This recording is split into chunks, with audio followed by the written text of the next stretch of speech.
സ്കന്ദ മഹാശരവണ ഭവയാഗവും മുരുകഭക്ത മഹാസംഗമവും പാലക്കാട് വെച്ച് സംഘടിപ്പിക്കും. കലിയുഗത്തിൽ മാനവരാശിയുടെ മഹാദുരന്ത നിവാരണ മുക്തിക്കായാണ് മഹാസംഗമം നടത്തുന്നതെന്ന് ചിറ്റൂർ വ്യാസ പരമമഠം സപൂജ്യ സദ്ഗുരു വ്യാസാനന്ദ ശിവയോഗി വാർത്താസമ്മേളനത്തിൽ പറഞ്ഞു. യജ്ഞത്തിൽ ലോകത്തിന്റെ പല ഭാഗത്തു നിന്നും മുരുകഭക്തർ പങ്കെടുക്കും. മുരുകന്റെ ആറുപടൈ വീടെന്ന സങ്കല്പം യാഗത്തിന്റെ പ്രത്യേകതയാണ്.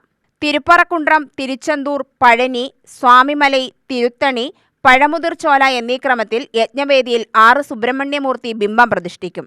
ഈ ക്ഷേത്ര മൂലസ്ഥാനങ്ങളിൽ നിന്നും ഭദ്രദീപം കൊണ്ടുവന്ന 6 യാഗകുണ്ഡങ്ങളിൽ അഗ്നി പകരുന്നത് യാഗത്തിന്റെ പ്രത്യേകതയാണെന്നും ശിവയോഗി അറിയിച്ചു.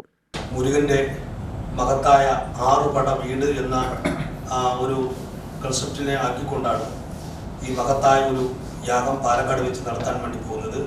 ചുരുങ്ങിയത് 10 ലക്ഷത്തിൽ മേലെയുള്ള ആളുകൾ ഭക്തർ പങ്കെടുക്കുമെന്നുള്ളതാണ് ഞാനിപ്പോൾ കോർഡിനേറ്റ് ചെയ്തുകൊണ്ട് മനസ്സിലാക്കാൻ കഴിഞ്ഞത്.